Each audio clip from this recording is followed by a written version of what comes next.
Bom dia, hoje é dia 24 de outubro de 2008, estamos na cidade de Porto Alegre e a gente teve a oportunidade de vir aqui e chegamos a ter a oportunidade de ter o escritor, o Dr. Ernesto Bono, que escreveu esses livros, A Grande Conspiração Universal e Einstein e outros livros mais, para trocar algumas ideias sobre ufologia e outros aspectos da medicina. Isso. Bom dia. Bom dia. Escuta, você falou de exopolítica. Exatamente. É coisa muito estranha, é um termo bobo, em princípio. Sabe por quê? Porque, em verdade,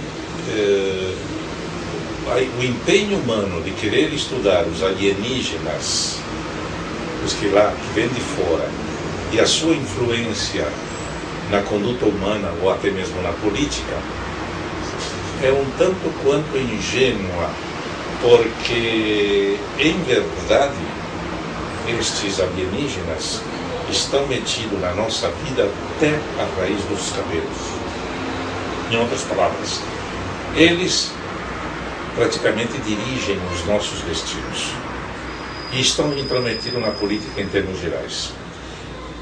Em outras palavras, muitos dos notáveis políticos que andam por aí, chefe de governo, figuras marcantes, em realidade seriam até mesmo alienígenas disfarçados de gente. Então eles têm uma influência muito maior a nosso respeito do que a gente possa imaginar. E não é o homem que determina a conduta deles, são eles que determinam a nossa conduta e até mesmo os nossos destinos. Porque parece que uma corrente da parte dele chamada Federação está muito interessado em tomar conta definitivamente da superfície terrestre. E para tal se vale de seres humanos especiais, que seriam seus aliados. Eu, no meu livro A Grande Conspiração, coloco que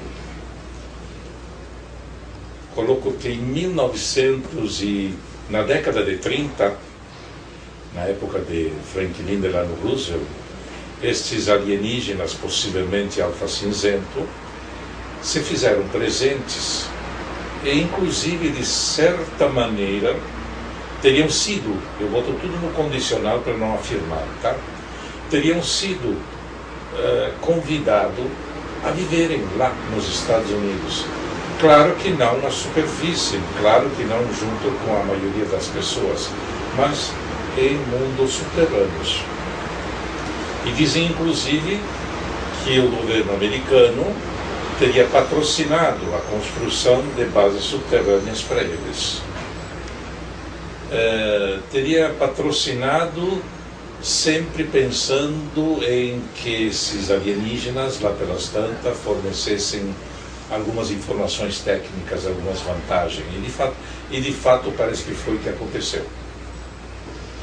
Outra heresia terrível que a maioria não admite, mas que deve ter acontecido, foi que em 1933 em diante, outro tipo de alienígena se fez presente no Terceiro Reich, na Alemanha,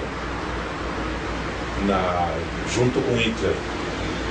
E lá teria havido uma troca de interesse, tanto por parte dos alemães, como da parte desses outros alienígenas. Então, aparentemente, dois tipos de alienígenas vieram para a Terra.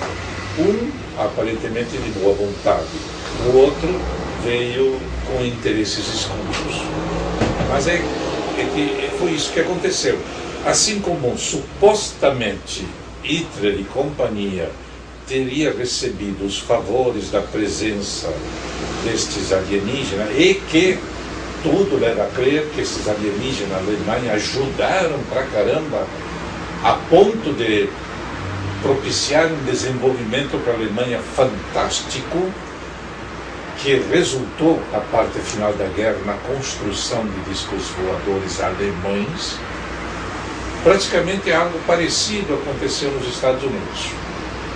Só que nos Estados Unidos eles ficaram mais retraídos, não ajudaram tão abertamente. Mas quando viram que o alemão estava sendo demasiadamente favorecido por este tipo de alienígena, nos Estados Unidos a coisa também desandou. Então veja, a revelia do ser humano, e de maneira secreta as coisas se desenvolveram nesse sentido. A guerra arrebentou por motivos, acho que não deve ter sido por causa de alienígena, não, e sim por outras razões, e aparentemente a Alemanha teria sido derrotada e o americano vitorioso. Mas sucede que estes segredos alienígenas dos alemães e esses mesmos alienígenas que teriam ajudado os alemães, eles conseguiram em tempo fugir. Fugir ou se esconder.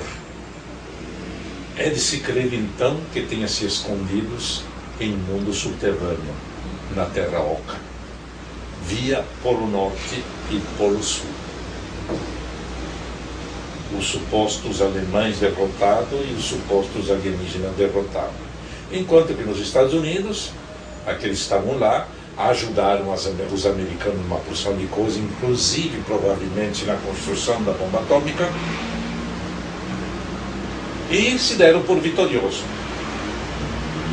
Curiosamente, a era ufológica dizem que começa quando um fulaninho lá no Monte Rainier, nos Estados Unidos, viu uma flotilha, isso, viu uma esquadrilha de discos voadores sobrevoando o monte. E curioso, foi em 47. Mas em 47 também aconteceu o primeiro confronto de alienígena, vamos dizer, favoráveis ao eixo e alienígena favoráveis ao americano aliado. Aonde o encontro se deu em Roosevelt. Você sabe que praticamente um dos primeiros casos de ufologia... A queda da nave em Roosevelt. Em realidade caíram duas naves naquela zona. Uma em Socorro, que parece que fica a 100 e poucos quilômetros de Roosevelt, e a segunda em Roosevelt. E teriam caído porque houve um confronto aéreo entre tripulante desta turma, talvez favorável ao eixo, e tripulante favorável aos americanos que estavam sediados nos Estados Unidos. O resultado disso foi que em Socorro caiu um disco enorme com tripulantes praticamente humanos, 4 ou 5 tripulantes praticamente humanos. A coisa curiosa destes tripulantes de Socorro era que, além da formação humana, cabeça, tronco e membro, eles possuíam 6 dedos nas mãos e nos pés. Então, é curioso que estes tripulantes de Socorro, que estavam vivos quando o disco caiu, eles praticamente estão ligados a seres que vivem em mundos subterrâneos aqui na América, chamados os remanescentes de Acacor. Ou seja, aqui na América, entre Brasil e Peru, milhares de anos atrás, existia um império chamado Império de Acacor, onde estes alienígenas, juntamente com os humanos, conviviam maravilhosamente bem, até que acabaram sendo destruídos e tiveram que se refugiar em um mundo subterrâneo, os habitantes de Acacor. Então, curiosamente, os tripulantes desse disco que caiu em Socorro praticamente são idênticos o formato humano dele, praticamente idêntico aos habitantes de Atacama. Enquanto que o segundo disco que caiu em Roosevelt, o tripulante daquele disco era quase tipo Alfa Cinzento. Baixinho, com aqueles olhos esbugalhados, aquela coisa típica. E curiosamente, aquele tripulante era o famoso alienígena hospedados pelo governo americano há muito tempo. Então aí houve um confronto. Naquele tempo, em julho, parece que 10 ou 12 de julho de 47, uma coisa assim, não estou bem lembrado, houve esse confronto e a temática ufológica veio à tona. E o governo norte-americano se horrorizou. Teve que abafar. Teve que abafar desesperadamente. Ele fez desaparecer... Escandalosamente, isso. Teve que fazer desaparecer por completo o que tinha caído em Socorro, que caiu num ponto meio deserto, e depois fazer desaparecer o que caiu em Roosevelt, onde houve mais testemunhas. E a coisa ficou nesse tempo. Tudo ficou por isso mesmo. E a partir daí é que a ufologia começou a desambar. No ano 99 saiu publicado o livro de o ex-coronel retirado Philip Corso, O Dia Depois do Roswell. E ele, que foi um alto funcionário da Força Aérea, que trabalhou lá em Alemanha Ocidental, que foi uma pessoa assim premiada, né? Ele, antes de morrer, né, ele escreve um livro e fala que o Roswell foi um fato real, e que não somente isso, senão que a tecnologia achada aí foi utilizada, né, por até algumas empresas, ou seja, algumas indústrias, né, para se aproveitar através da engenharia reversa, né, e acelerar, né, as tecnologias, a inovação, né, uma coisa interessante que escreveu esse coronel, né, Philip Corso. Provavelmente sabendo das coisas, né? Bom, só se sabe que depois daí a temática ufológica começou a desandar, quer dizer, começou a aparecer aqui, a aparecer colar. Foi criada a CIA, especialmente para estudar a temática ufológica. Hoje ela é uma agência de espionagem internacional, mas naquela época foi criada exclusivamente para estudar os discos voadores. Foram criadas a NSA, que estuda as comunicações eletrônicas. Foi criada o... NSA seria, não é NASA, não é... Não, Serviço Secreto. NSA. National Security, não sei o quê. Certo. Ele é um serviço poderosíssimo, mais poderoso que a CIA, e mais poderoso que a FBI. E recebe verbas fantásticas, ninguém se mete na vida dele, ninguém manda, só ele. Mas ele sabe de tudo a respeito de discos voadores, a respeito de comunicações, ele penetra em tudo, sabe de tudo. E foi criado naquela época. Então, a partir daquela época, começaram a aparecer os tais de disco voador, porque se tornaram presença. Presença, primeiro porque havia terminado o segundo conflito mundial, e segundo porque o homem começou a fazer as tais de experiências com bomba atômica, e com essas experiências de bomba atômica ele estava de alguma maneira atrapalhando a vida dos habitantes de mundos subterrâneos e mundos submarinos. E por isso que eles tiveram que vir à tona para ver se impediam as tais de experiências idiotas que os humanos faziam. E daí em diante a coisa desandou. Bom, se criaram então até serviços secretos de estudo de discos voadores, aquela turma que investigava como é que era o negócio do Projeto Azul, Blue Book. Uma patifaria, uma cretinice que só vivia bisbilhotando se alguém sabia a respeito de discos voadores. E assim vem até hoje. Então, de alguma maneira, os alienígenas estão se metendo na nossa vida como nunca. principalmente nos tempos atuais, os nefastos.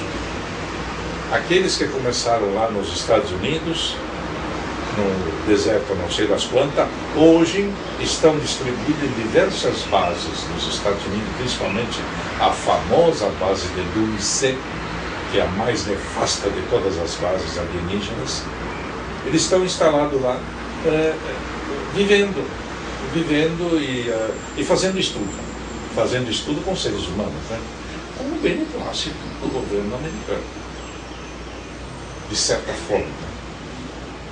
E contra eles, contra essa turma nefastas, existiriam então estes outros que viriam de alguns mundos subterrâneos, que viriam da Terra Oca e que viriam também do lado externo, de mundos fora da Terra. E há confrontos entre alienígenas, eu chamo ele benevolente e nefastos, até os dias de hoje.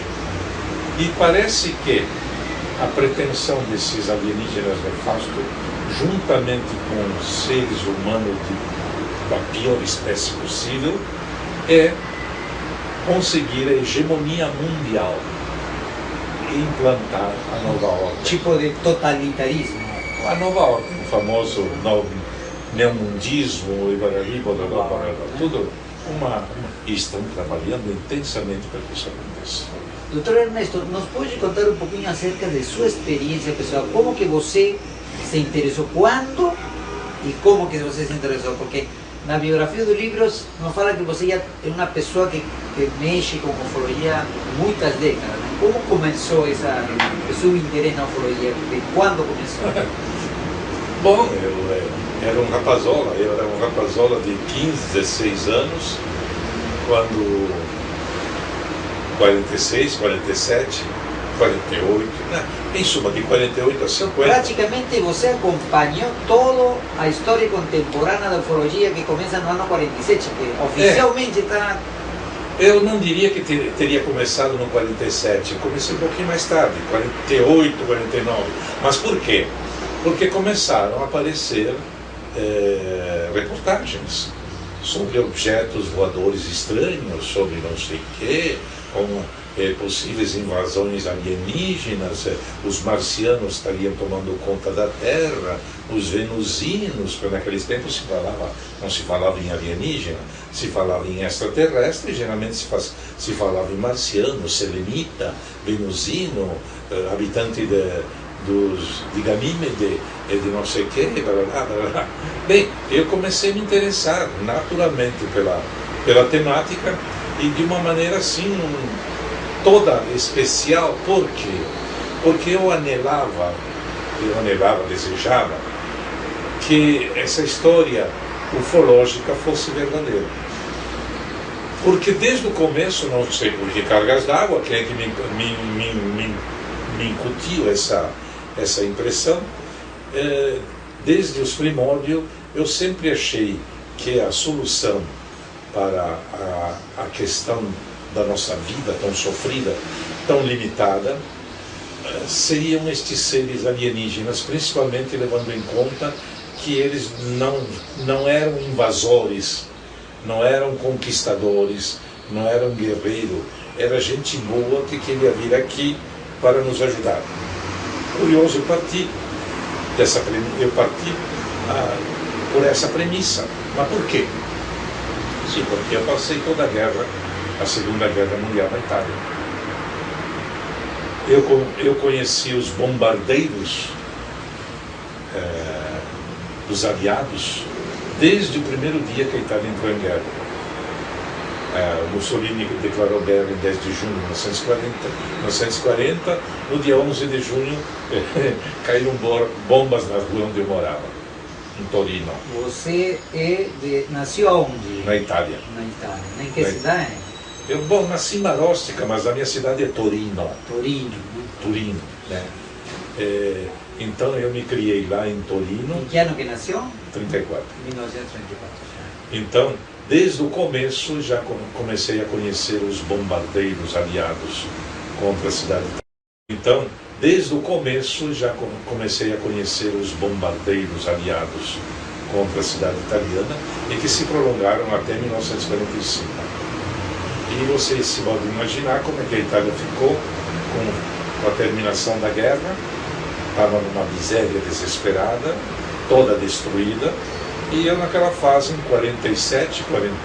1947, fevereiro de 47, graças a parentes que eu tinha aqui no Brasil, pude vir para cá. Então eu trouxe uma imagem muito traumatizada. Eu era jovenzinho, 12, 13 anos, quando eu vim para o Brasil. Eu trazia uma imagem muito traumatizada do mundo. Para mim o mundo era uma agonia, para mim o mundo era... E, curiosamente, com 14, 15, 16 anos, descobri essa nova fonte de vida e comecei a me interessar. E não parei mais. Eu lia tudo que... Pegava os livros, tudo que dizia respeito a discos voadores, eu lia. E eu sempre tinha aquela visão otimista da presença ufológica. Sempre achava que os alienígenas eram gente boa, eram seres quase humanos e que tinham as melhores das intenções e que poderiam provocar uma verdadeira revolução no nosso meio. Claro que me enganei, né? Mas, enquanto pude, mantive essa visão, até que a prática me levou a ver que a história não era bem assim. Assim, praticamente comecei, vamos dizer, 48, 49, 50, né? Ainda não tinha chegado em 1950, eu já estava enfurnado na temática ufológica. Claro que eu não saía à rua ou a campo aberto a investigar, isso não. Mas, bem mais tarde, em 60, comecei a travar conhecimento dos pesquisadores. E, na medida do possível, participei também em pesquisa a campo aberto. E de lá para cá fui, até chegar no ponto em que isso me encontrou hoje. Né? A sua apreciação da influência que você nos comentou dos seres extraterrestres na vida social, econômica e política atual, como a gente vê no livro, né, sem dúvida tem um fundamento e uma argumentação em documentos e fatos objetivos, até públicos, né? Mas eu queria, na verdade, saber se, além de toda essa grande bagagem de argumentação que é pública, que você estabeleceu uma teoria, né, sobre essa a influência dos seres extraterrestres, eu gostaria de saber, como em uma parte do livro você escreve, né, de que você, no seu ouvido, ou seja, além de tudo isso, você no seu ouvido, você, se isso foi uma questão literária, uma questão figurada, ou é que, assim como... Não, eu ironizo isso com a palavra fada madrinha. A fada madrinha me contou. Ah, tá, né? Entendi. É uma forma literária para dizer para que... dizer que efetivamente se davam influências telepáticas, ou canalizada, ou coisa desse tipo. Só que nunca reputei de grande importância. E nem sequer, por causa disso, eu formei algum grupo místico ou coisa parecida. Desculpa que insiste, não entendi. Ou seja, quando eu leio o livro e eu tento entender de onde que vem, além dessas fontes que a gente está comentando, né? Se você, além dessas, recebe outro tipo de informação não convencional, não por exclusiva para você, é assim ou simplesmente que você... Não. Inclusive, você quer saber se eu tive, por acaso, um contato exatamente, um contato telepático, físico... Não, ou até físico, né? É isso. Eu diria que sim e que não. Não, eu diria que sim. Certo. Eu fiz contato com dois. Só que eu não tenho certeza absoluta que eles eram alienígenas. Eles eram humanos, claro. Mas... não era um humano. Isso não está descrito em algum dos seus livros? Não, isso eu não coloquei, isso eu não usei colocar. Em algum momento você comentou, em alguma, ou simplesmente você deixou aí, nunca comentou? Não, vamos dizer assim, de contato, o primeiro, por exemplo, eu fiz um contato humano, não telepático, né? eu fiz o primeiro contato humano com um cidadão. Eu tinha ido ao Rio de Janeiro fazer uma palestra a convite da Irene Granchi. Eu fiz a minha apresentação. Quando foi isso? Em que ano, mais ou menos? Deve ter sido em 80, ou talvez antes, 78, 80. Certo. E fiz aquela minha palestra, me retirei, me encolhi, me sentei na plateia, porque outros iam falar, e aí se aproximou um cidadão e se apresentou muito cordialmente e começou a falar. E eu em seguida, telepaticamente, eu senti, meu Deus do céu, esse cara não é humano. E ele começou a falar, baixou o tom, porque o pastor estava expondo os seus assuntos, e começou a dizer coisas sobre ufologia que nenhum ser humano podia dizer. E informações assim extraordinárias que eu conhecia em 78, 75, eu conhecia a ufologia escrita às pencas, e eu percebi que aquilo que ele me dizia não estava escrito em parte nenhuma. E curiosamente ele se aproximou e ficou blá blá blá blá blá blá blá blá blá, e ficamos falando, e o assunto era tão interessante que eu resolvi escutar. Vamos fazer o seguinte, vamos sair da plateia, vamos lá fora, ficar conversando num canto para não atrapalhar. E fui. Junto comigo estava um jornalista famoso, Luiz Carlos Maciel, um grande amigo, teatrólogo, escritor. E nós três ficamos assim falando. Curiosamente, houve um momento em que eu estava falando com ele e era um ser humano comum. E não sei por que cargas d'água eu disse assim, mas eu preciso ver quem é esse cara.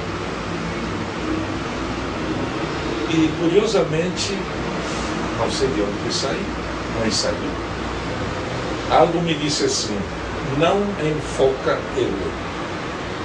Não enfoca. Não. Afrouxa teus olhos e faz de conta que olha assim de vesgo. Isso. Quer dizer, eu deixei a minha visão cair assim como que não está. E eu ficava assim. Mas não é que ao fazer isso, o cara perdeu a máscara de ser humano e se me apresentou tipo lagarto. Eu fiquei assim, meio assustado, depois fiz assim, né? Aí a imagem sumiu. Bom, mas essa imagem foi uma imagem mental ou você viu com os olhos? Vi com os olhos. Ou você teve uma chance. Uma chance de enxergar. De enxergar ele como era no original. Mas alguém avisou a você? Que não. Alguém não me disse nada, só me disse, afrouxa, não enfoca. Afrouxa a tua visão e faz de conta que tu está olhando pelo lado, não pela frente. Eu fiz isso, não me custava nada.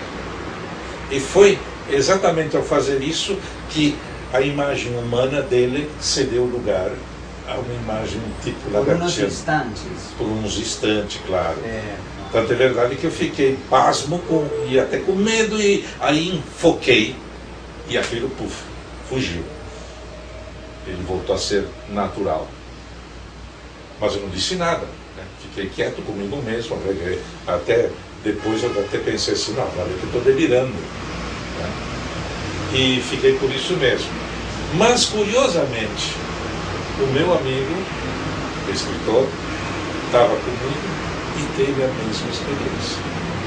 Ele também viu o cara, tipo lagarto. Ele inclusive, como tu viste que eu vi? Porque colocaram um lagarto.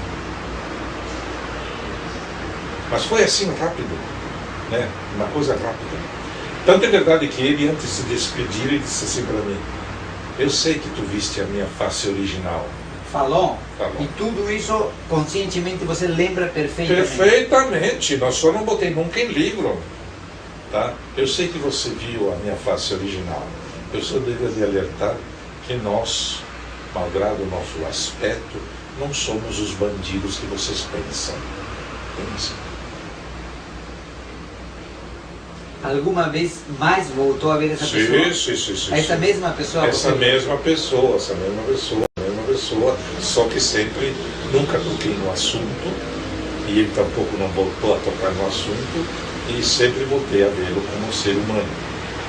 E curiosamente, nessa mesma noite também teve uma experiência especial.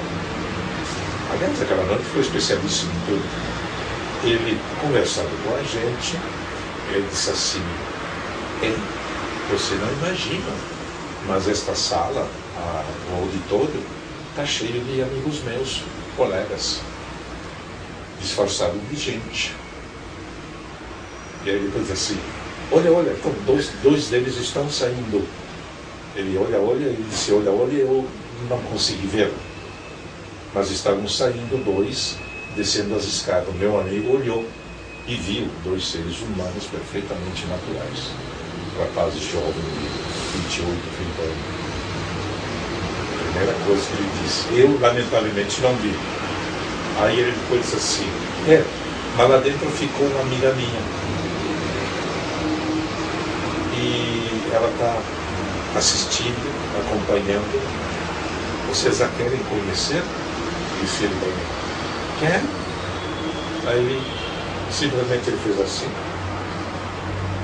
e daqui a pouco abriu a porta do auditório, abriu a porta e saiu uma mulher, e veio ao encontro dele: fulano de tal, parará.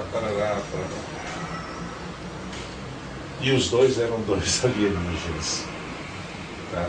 E inclusive falavam como seres humanos, falavam de uma maneira tipicamente de alienígena disfarçado de gente.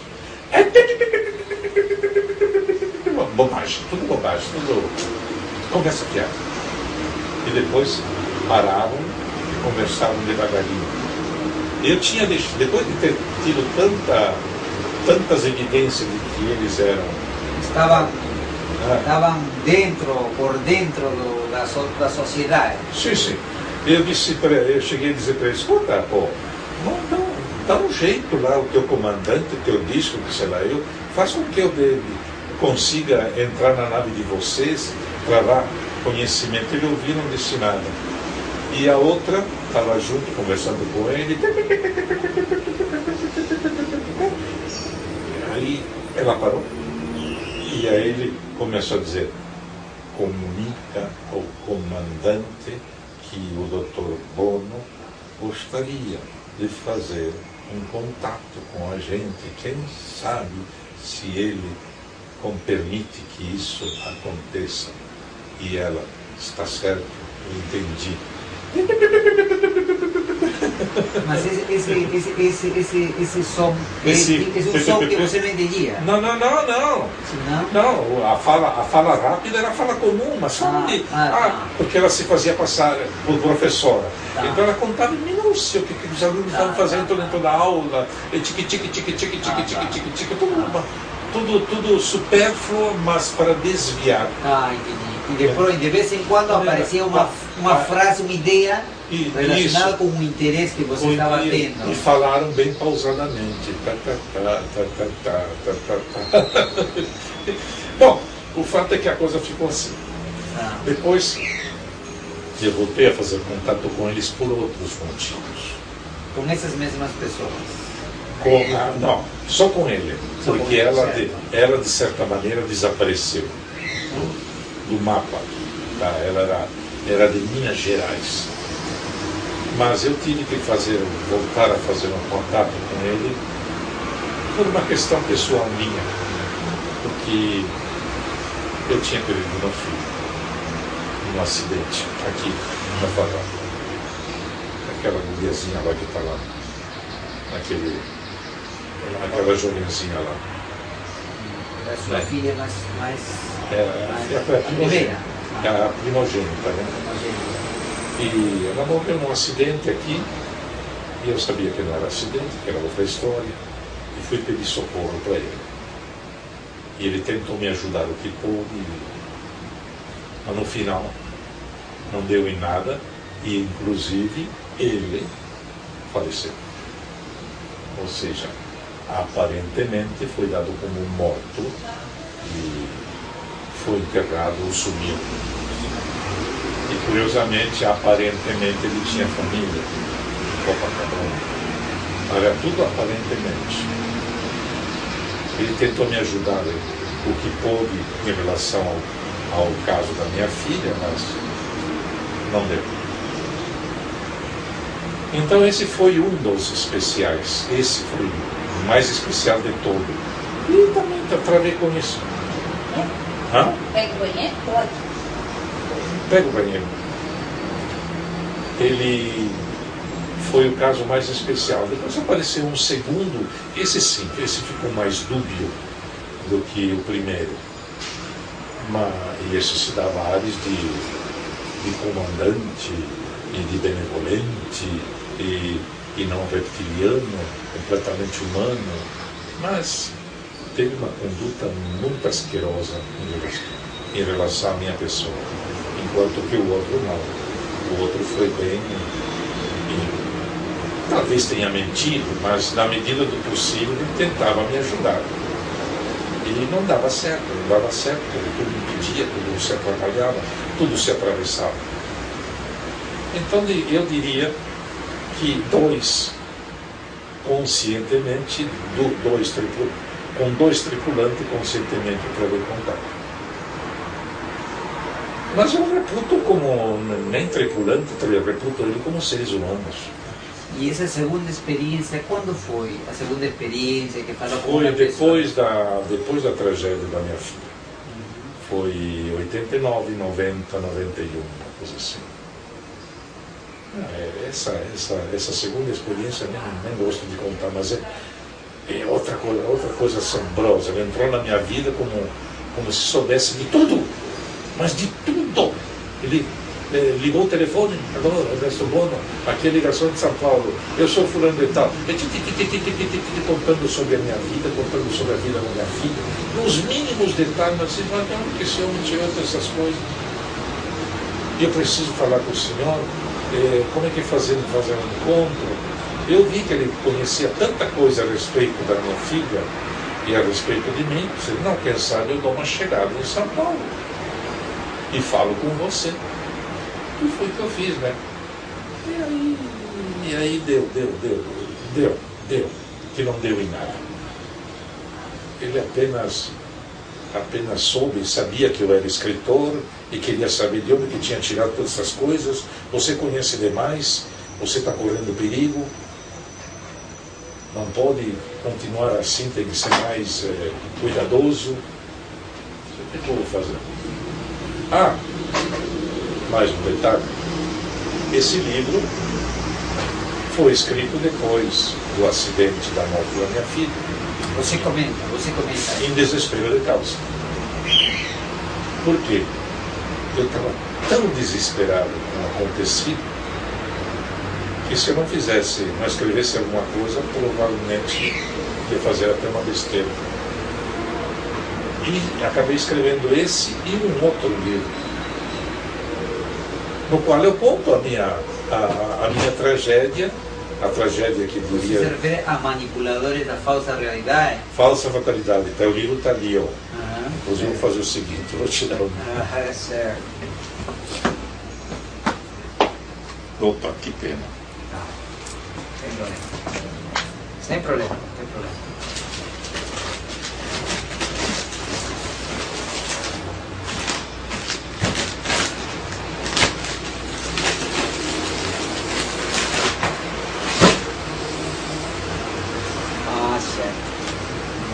Justo este livro que procurava, estava procurando allá em São Paulo, não achei.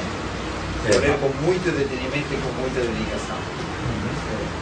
Bem, então, em desespero de causa, depois do desastre da minha filha, eu me vi obrigado a escrever para não estourar. E escrevi em verdade escrevi um livrão, assim, enorme. A primeira parte e a segunda... E essa é a primeira parte e essa é a segunda parte, exatamente. Tá. E eu vou te dar a terceira lá, que é o Apocalipse Desmascarado. Certo. E tudo foram escritos quase contemporaneamente. Praticamente. praticamente. Isso.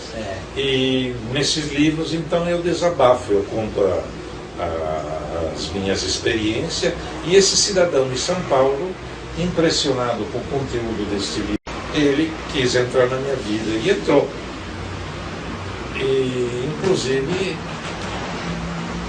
ficou prometendo que ia dar um jeito de me trazer notícia da coitada, da falecida, que até de propiciar um contato de novo, mas tudo mentira.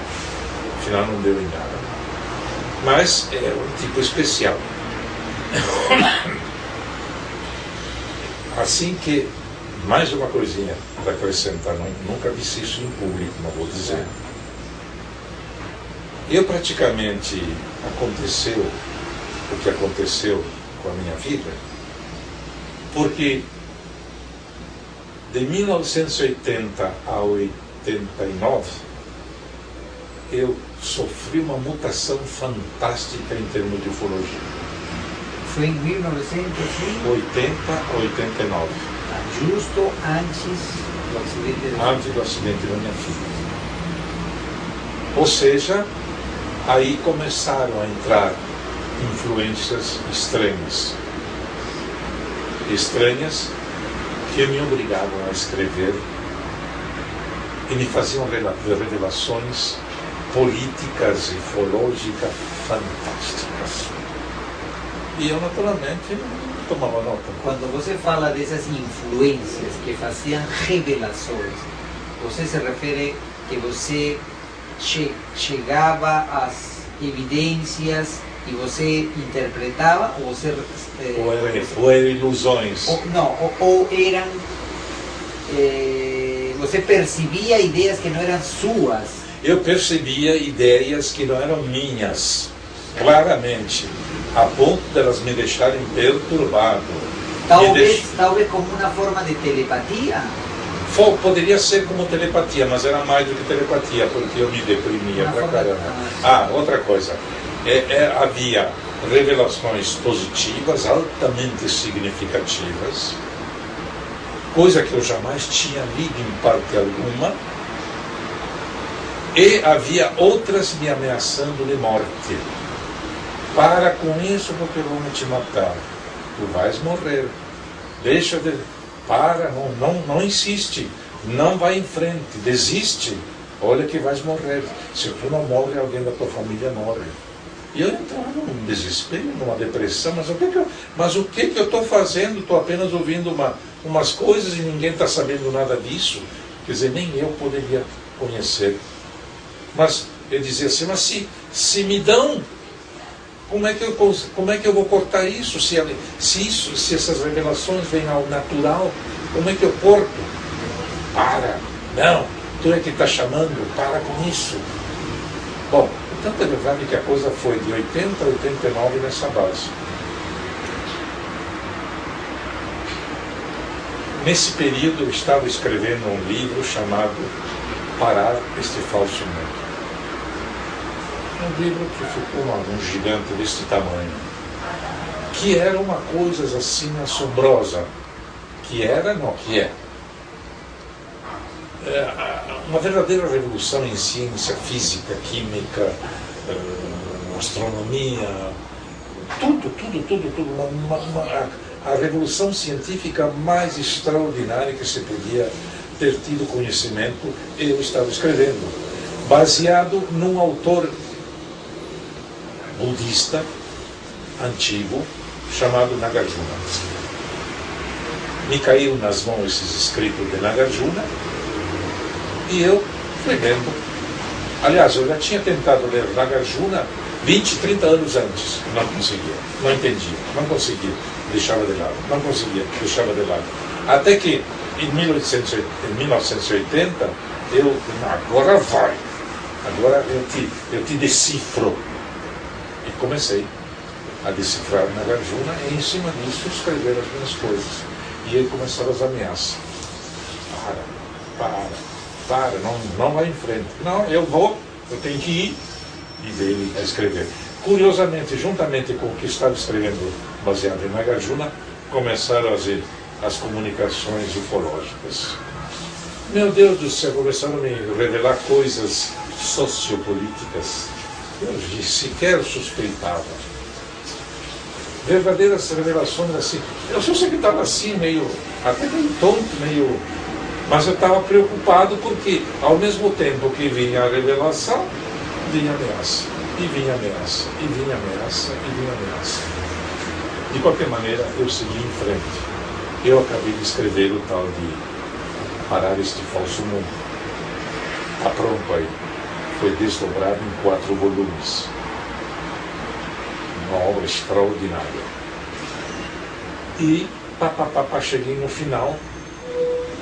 E lá por volta de 89 eu estava naquela, já tinha terminado. E eu achava que, bom, agora não se fala mais, mas já sabia muita coisa sobre ufologia, como ninguém sabia. E só muito depois é que fui ler em outros livros aquilo que eu tinha tido, a confirmação. Todas aquelas coisas que eu achava que era delírio meu, foram confirmadas. Via escritores especiais da ufologia. E sempre me avisavam, tu vais pagar, alguém da tua família vai morrer. E diziam, quando aconteceu, em agosto de 89, o que aconteceu. Eu já tinha tido contato com o fulano lá do Rio, mas eu estava assim em altas, e se deu, aí quase que enlouqueço, né? Então, nessa fase, quando você recebe essas ideias que você reconhece como não eram suas, estão colocadas principalmente no livro Como Parar o Falso Mundo, ou nesses 3 livros, nessa trilogia? Não, Parar o Falso Mundo não está nada, porque Parar o Falso Mundo eu me baseei no Nagarjuna, e Nagarjuna não tocava. Então toda essa consideração é principalmente nessa trilogia. Nessa trilogia, em verdade existiria um 4º livro, que não foi terminado, e que nunca foi publicado, que eu chamei Jovens, por favor, não morram. Jovens, não morram. Baseado na minha filha. E baseado no que eu descobri em relação aos demais jovens. Né? E esse livro está lá no canto. Não completei. Não, eu tinha escrito, tinha completado, mas estava precário, tinha que acrescentar mais material. Então está num canto, e como nunca me editam, eu para editar livro no Brasil é um desastre, uma dificuldade fantástica. Então esse livro está aí, atirado num canto. Então ao todo seriam 4 livros, 3 publicados, e nesse 4 eu conto com detalhe o que aconteceu com a minha filha, o que aconteceu depois, o que eu tentei fazer, e que não deu em nada.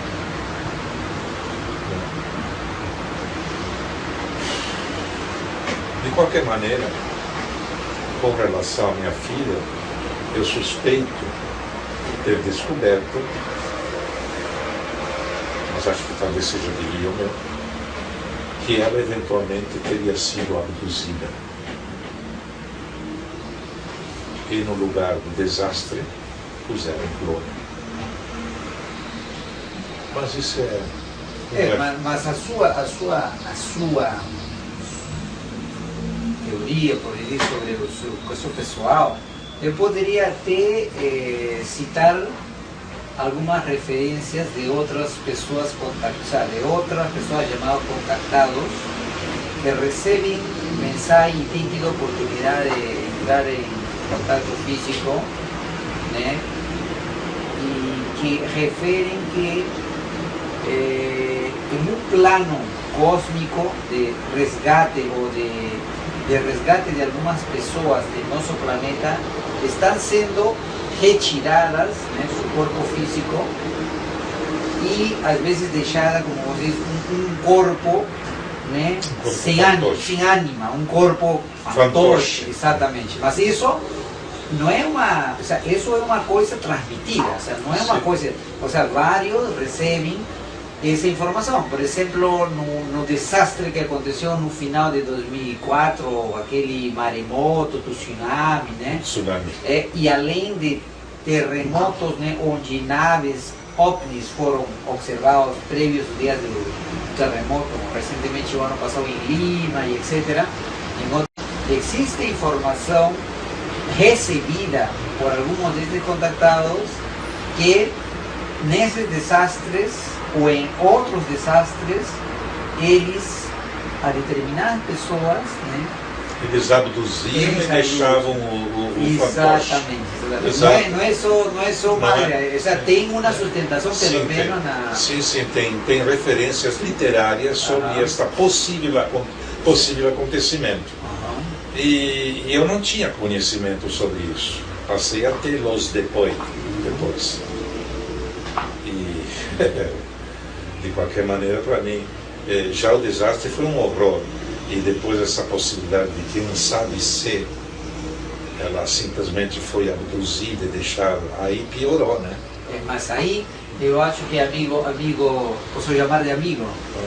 Então, eu acho que aí um pouco fica na interpretação do fenômeno da abdução, né? Porque nós, a maioria da comunidade ufológica vê o fenômeno da abdução em termos do que aconteceu a Barney e Betty Gil, Antônio Vilas Boas, né? Que aparentemente deixam uma imagem um pouco traumática de que foi uma coisa contra a vontade dele, né? Mas na ideia dos contactados, das pessoas que recebem, este tipo de abdução, né, representaria uma espécie de seleção de algumas pessoas para levar a um lugar que seria melhor, né? Considerando que nosso planeta é um planeta, ou seja, na consideração dele, né? É um planeta de um nível evolutivo, tanto espiritual, muito precário, onde as condições físicas e sentimentais, né, são mais primitivas e que em outros planetas, né, em outros planos, essas pessoas estariam em uma melhor condição. Então, existe forte documentação. Então, talvez a gente possa ficar mais otimista. Talvez tenha acontecido isso. Em todo caso. Bom, de qualquer maneira, no meu caso,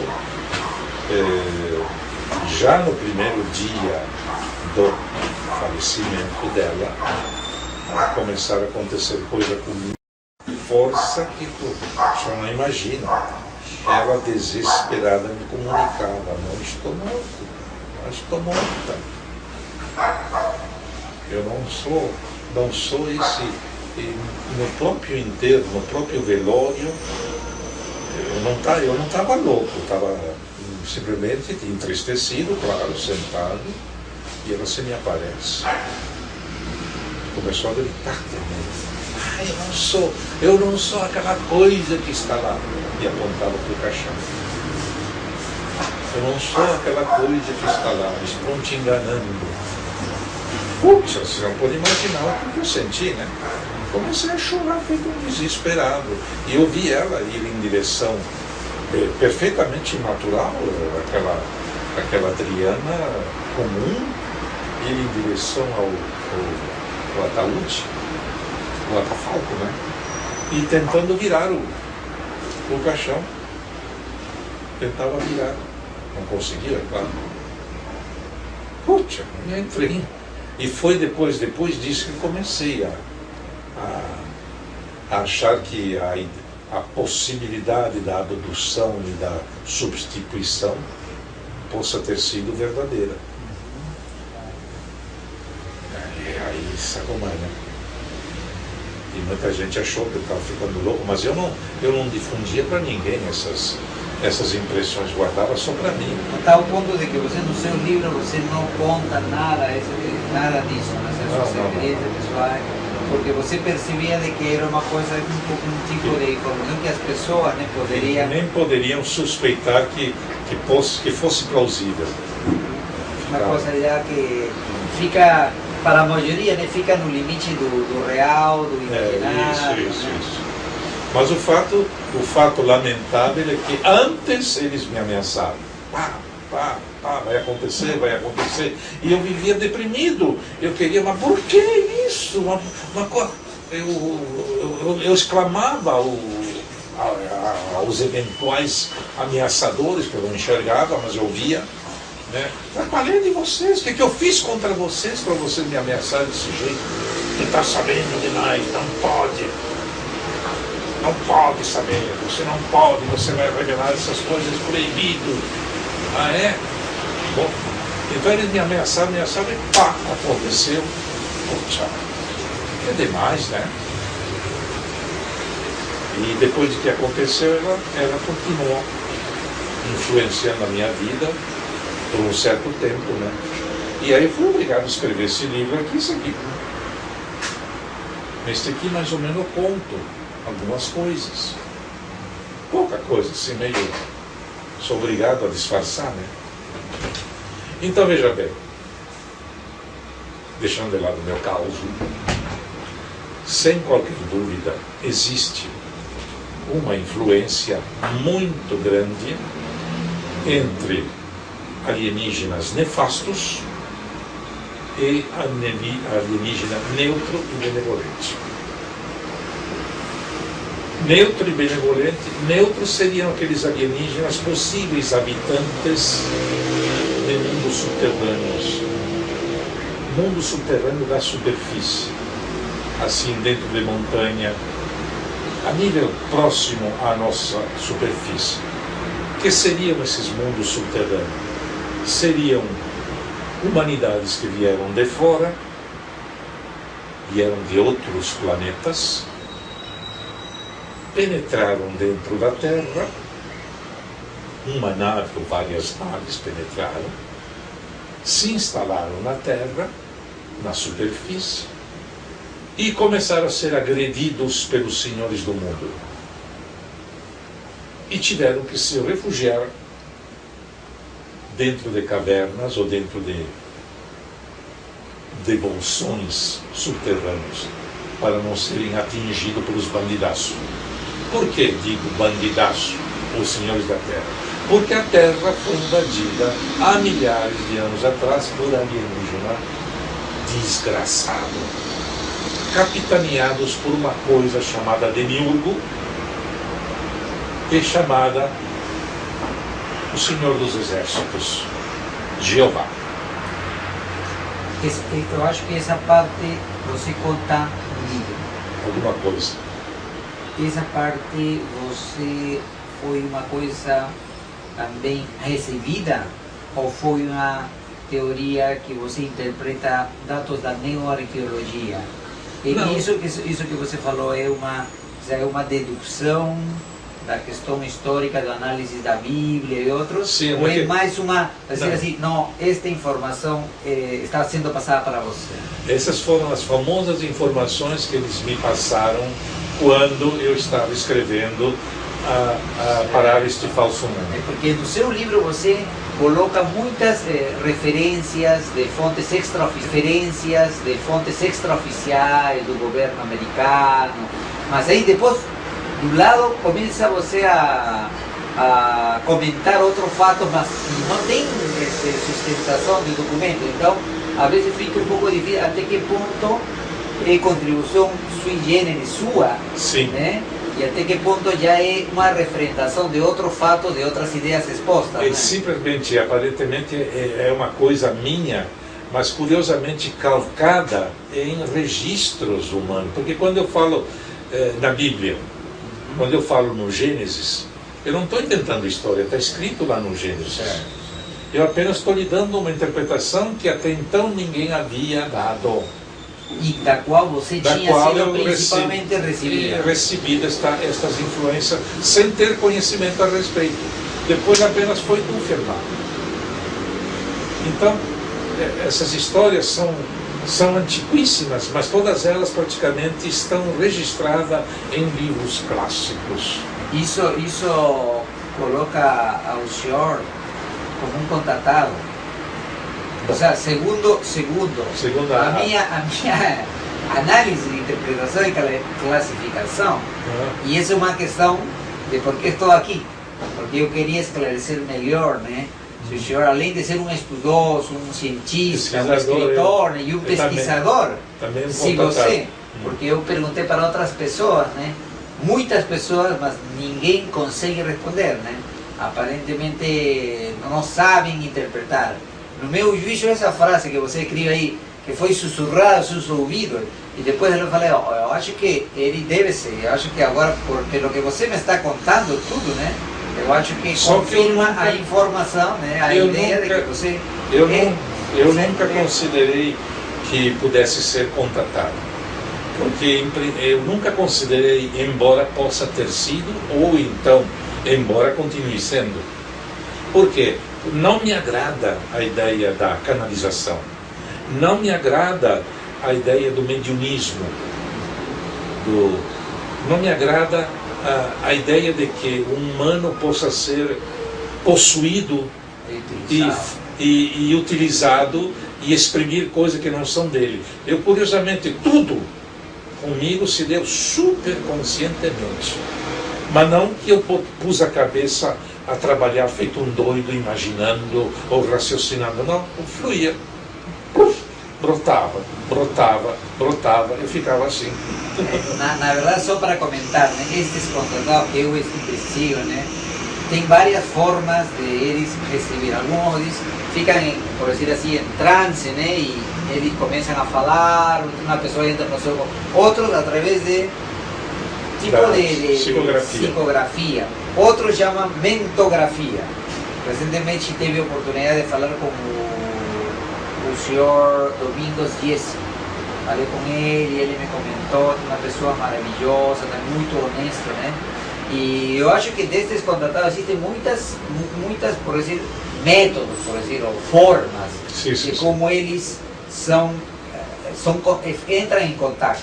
E uma questão que é muito comum é que é a lei ou vontade. A pessoa não diz eu quero ter um... Geralmente aparece o contato, né? Chegam a ter essa facilidade através dessas técnicas, né? Então é uma questão muito interessante, né? Acho que, segundo a minha interpretação, e é uma questão já pessoal, né? É algo que mexe assim como com um karma. O senhor também comenta o karma, ou seja, um fato nesta vida que parece que foi condicionada ou até solicitada ou até já predestinada, né? Antes de vir para aqui. Exatamente. Então, vamos ver, só que uno não lembra, né? Por que eu recebo estas ideias? Por que eu me tive que encontrar com um ser? Por que vinha? Alguns recebem pedra, no caso do espanhol, né? San Martín, né? Por que eu recebo uns rollos, que em Peru receberam uns pergaminos, né? De um extraterrestre que conviveu assim fisicamente, né? E assim, outros recebem implantes, né? Por que curaram meu braço e deixaram um implante aqui, né? Que também foi um caso do Peru. Então ele se pergunta, por que eu? Né? Por que eu e por que os demais? Por que me colocam nessa decisão de dizer, contar para os demais o que eu sei, o que eu descobri, o que eu recebi, né? É uma questão, eu acho que mais mexe com essa questão do karma, né? Uma questão já pré-definida e que a gente não lembra, né? Pode ser. De qualquer maneira, eu volto a repetir, com toda certeza me utilizaram, mas eu nunca admiti que isso tivesse acontecido. Porque sempre me considerei presente, nunca fora de prumo, nunca delirante, nunca possuído, nunca exaltado misticamente. Não, eu estava ao contrário, bem lúcido, até demais. Mas mesmo assim, eles fizeram o que fizeram, se é que fizeram. Por isso que eu inventei o termo minha fada madrinha, como dando a entender que efetivamente algo de fora cantou no ouvido, mas eu não sei quem é. E você também define o karma no livro como você define de outra maneira, com outra ideia. Sim. Como termo... o karma é apenas a prática da ação intencional. Isso. Ou seja, o ser humano, quando começa a agir... A lei da geração condicionada. Essa é outra. Essa é outra, né? Tudo aquilo... A lei da ação e reação. Isto, são 3 leis que regem o universo. Todas as demais leis científicas são falsas. A primeira lei que rege é a lei da geração condicionada. Isto sendo em pensamento, aquilo aparece, se objetiva, se concretiza, se manifesta, se para tal o homem agir intencionalmente. Primeira lei. Isto não sendo pensado, aquilo não aparece. E não aparecendo não se faz nada. É óbvio, né? A segunda lei, lei da interdependência. Sou eu, assim, eu estou diante de alguma coisa. Então vem o testemunho. Eu estou diante de uma coisa. Vem o testemunho. Sujeito e objeto. Qual dos dois é mais verdadeiro? O subjetivo ou o objetivo? A ciência jura que é o objetivo. Ela tolera o subjetivo via psiquiatria, psicanálise, psicologia acadêmica, que é uma porcaria. Enquanto que os orientais colocam o subjetivo acima do objetivo. Bom, mas de qualquer maneira, aparentemente existem essas duas realidades, subjetiva e objetiva. Bem, aí, mas a sabedoria antiquíssima, sabendo disso, ela criou a lei da interdependência e disse: o livro, sou eu que te vejo, e vendo-te, me vejo. Porque tu e eu somos iguais, nós estamos separados. E vendo-me, vendo-te, não, vendo-me, sou eu que te vejo, e vendo-te, me vejo. Então, tu é eu. E vendo-me, te faço. Ou seja, me vejo obrigado a agir. E concretizo eu. Essa é a segunda lei. E essa, então, em termos de célula, funciona que é uma barbaridade. Sou eu, célula desgraçada, que te vejo. E vendo teu porcariazinha, me vejo porque tu e eu somos idênticos. Não há nenhuma separatividade, nenhum separatismo entre eu e tu, célula. E vendo-te, vendo-me feito célula, te faço porque eu passo a agir no laboratório, começo a mover-me intencionalmente. E o ato intencional concretiza, consubstancia, objetiva, materializa. Essa é a segunda lei. E a terceira lei é a lei do karma.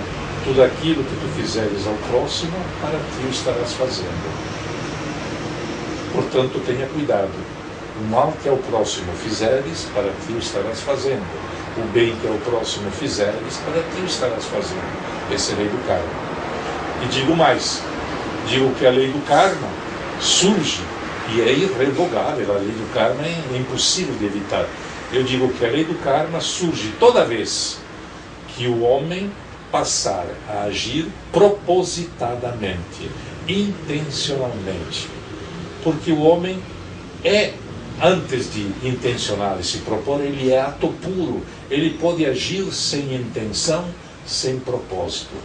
Quando o homem age sem intenção e sem propósito, ele é Deus criando. Quando o homem age com intenção e propósito, ele é um demônio destruindo. Então não existe a lei do karma atingindo o homem. Existe o ego-karma, que vira consequência. Oi, tudo bom? Tá? Existe o ego-karma que vira consequência. Não queres ter consequência? Seja ser e não karma. Seja ser e não ego. Doutor Juan, me conta como que foi a sua experiência. Não, vamos lá um pouquinho mais. Como foi a sua experiência profissional? Tenho entendido que você se trabalhou formou como médico especialista na área de psiquiatria, trabalhou num hospital público durante muitos anos. Durante 25 anos. Como foi a sua experiência profissional com toda esta área de conhecimento? Né? Como que levou você, levou sua área? Eu tive todo o tempo trabalhando como profissional, principalmente dentro do Hospital Psiquiátrico São Pedro. Eu tive todo o tempo de disfarçar a minha condição. Em outras palavras, eu agia aparentemente como um médico comum. Convencional. não contrariava nada, não dizia nada, não ensinava nada para os meus colegas. Ao contrário, os meus colegas souberam da publicação do livro Nós, a Loucura de Psiquiatria, e se escandalizaram. Souberam da publicação Antipsiquiatria e Sexo, quase que me excomungam. Você imagina eu escrever isso num... Só para... Qual foi o seu primeiro livro? É a Ciência, uma Nova Religião. Em que ano que publicou? 1970. 70, 71. Aí que você já dá uma choque para sim, aí eu já o entorno. Eu já estava aí nesse livro, eu já estava dando um choque terrível na medicina, na ciência e tudo mais. E foi assim, até esse momento você tinha ficado meio no comum. No comum, tinha preferido ficar no comum até que sim, um momento até que eu resolvi escrever esse livro. Mas esse livro eu escrevi porque a própria medicina me provocou. Aqui é mais outra história. Muito antes daquele febre ufológica. Mas a ufologia já estava... Você rompeu primeiro com a conceitos medicina, ciência e né? medicina. E mais na frente já ia... Aí entrou a ufologia também. Certo. Eu resolvi escolher a medicina, frequentar a faculdade de medicina, mas acontece que eu, antes de frequentar a faculdade de medicina, eu sempre fui um indivíduo chamado autodidata. Em outras palavras, eu já entrei na medicina com uma certa idade, não era muito jovenzinho, não. Tinha já uns 24, 25 anos de idade. E já nessa fase conhecia espiritualidade e orientalismo. Uau! Por quê? Porque é aquela ânsia, aquela sede por saber das coisas, né? Então eu tinha informações sobre espiritismo científico, sobre orientalismo, sobre yogas, sobre uma porção de coisas. Eu sabia todas aquelas coisas não convencionais da vida comum, e principalmente da vida humana. Eu sabia o que o corpo humano, o ser humano, podia manifestar em questão de espiritualidade. Mas eu entrei com todo esse conhecimento na faculdade. E, claro, ficou uma coisa para mim. Ninguém sabia que eu conhecia tudo isso, ficou só assim. E entre outras coisas, eu resolvi ser médico porque achei que era a melhor maneira que eu poderia ter de ajudar o próximo. Tanto como profissão, tanto como um médico comum, como um espiritualista de medicina. E ninguém sabia o que eu sabia, mas ficava quieto, né? Bem, então eu assisti ao primeiro ano, e eles aquelas coisas sobre anatomia, embriologia, citologia, histologia, esboço de patologia, primeiro ano. Eles diziam dele acumular e dele aceitar. Eu não podia criticar, não podia abrir a boca, não, mas eu duvido disso, mas a coisa não é bem assim. Eu ficava quieto, né? E assim passei o primeiro ano, assim passei o segundo ano, engolindo, e quietinho, vamos lá. Mas muita coisa que eles diziam não, era escandalosa, era absurda, era dogma. Passei o terceiro ano e finalmente entrei no quarto ano, em que o aluno começa a fazer contato com a prática, com o hospital. Foi aí que entrei em parafuso. Isto é, quando eu vi que eles aplicavam diretamente no ser humano toda aquela baboseira dos 3 primeiros anos e tratavam o ser humano como uma máquina, explicava tudo cientificamente. Dissociado do componente espiritual, de outra coisa. Tudo era laboratório, tudo era exame, tudo não sei o quê, tudo sintoma, tudo interpretação, tudo lógica e razão. Ele entrou em parafuso. Bem, o que eu fiz rapidamente para concluir? Eu simplesmente, eu disse assim para mim mesmo, eu não vou continuar estudando medicina. Vou desistir. Eu vou voltar a ser aquele profissional bancário que eu era, do que continuar nisso aí. Aí alguém me disse, acho que foi minha esposa, me disse assim, não, Quem sabe tu dá uma pesquisada, faz o seguinte, tu tá na 4ª série, quem sabe tu pega a 4ª série e desdobra em 2 anos, em vez de fazê-la em 1, faz em 2. E vai te sobrar tempo. E esse tempo que te sobra, tu investiga. Busca o que tu quer. Imagina, ela me disse isso ou eu inventei? O fato é que foi exatamente assim. Eu parei. Em vez de fazer 8 cadeiras na 4ª série, fiz 3, 4, as mais simplórias. E as outras eu me desliguei. Então desdobrei a 4ª série em 2 anos. E me sobrava tempo. E nesse tempo que sobrava começou a revisão crítica. E por que isso? E por que aquilo? E por que aquilo outro? E por que em cima? E por que embaixo? E por que de um lado? E por que do outro?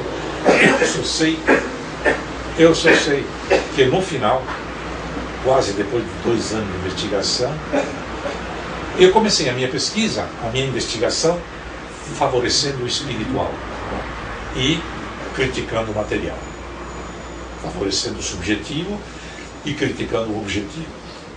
E eu achei que lá pelas tantas, o subjetivo ia ganhar a briga. Mas eu cheguei num ponto que eu percebi que nem o objetivo, nem o subjetivo tinham razão. Aí foi outra crise. Disse, nossa, vou desistir, chega. Não, acabei não chegando a parte nenhuma.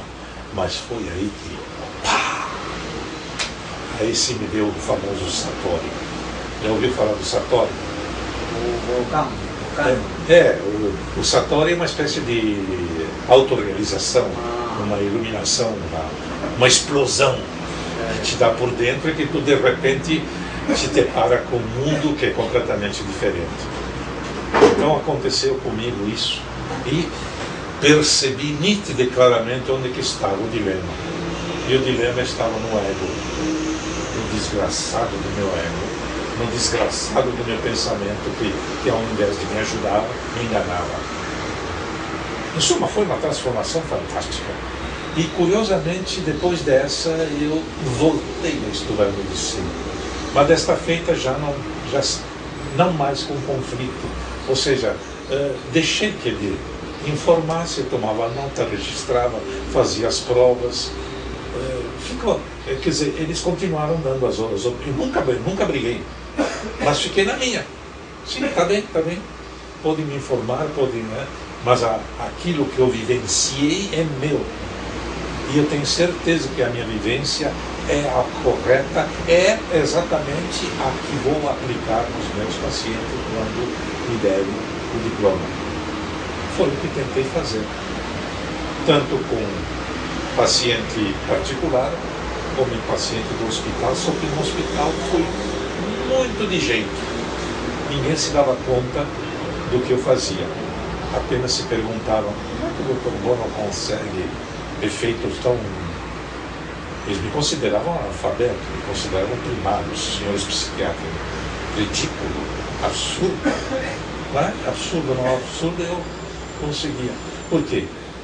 Porque eu sabia que o sentimento era tudo. Eu sabia que a ação correta era tudo. Eu sabia que a identidade médico-paciente era tudo. E eu então criava uma atmosfera, eu e o paciente, que estava certo. Enquanto que os outros tratavam como um objeto, tecnicamente.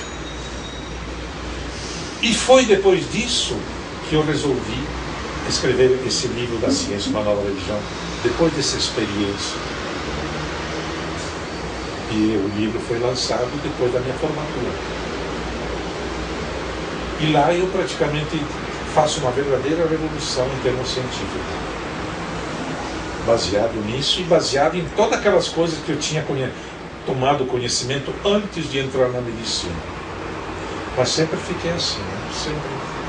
sempre humilde. Não, mas não tinha o que fazer, não adiantava. Eu clamar ou gritar para um colega, mas vocês não estão se dando conta, não sei o quê. Blá, blá, blá.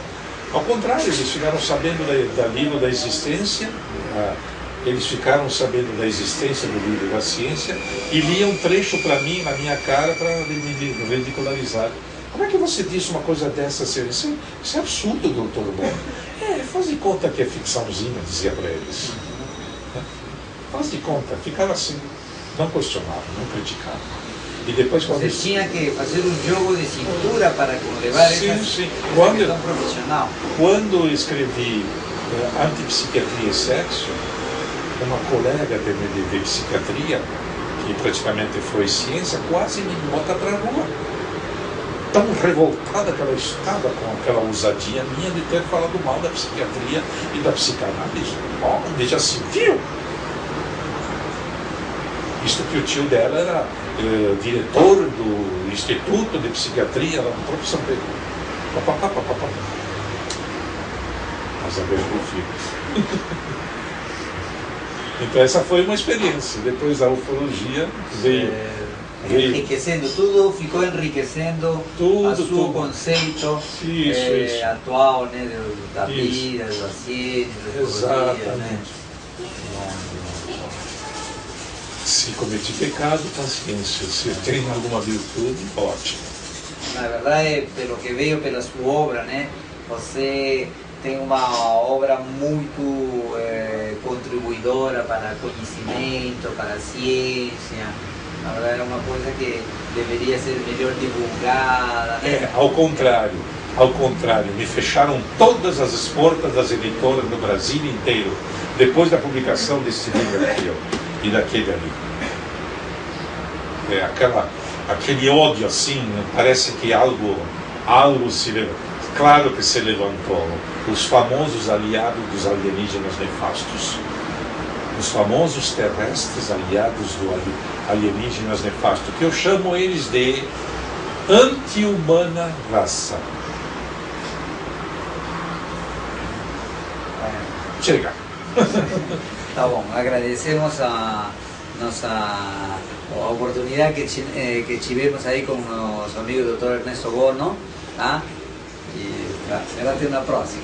Dá certo. Vou ligar aqui já.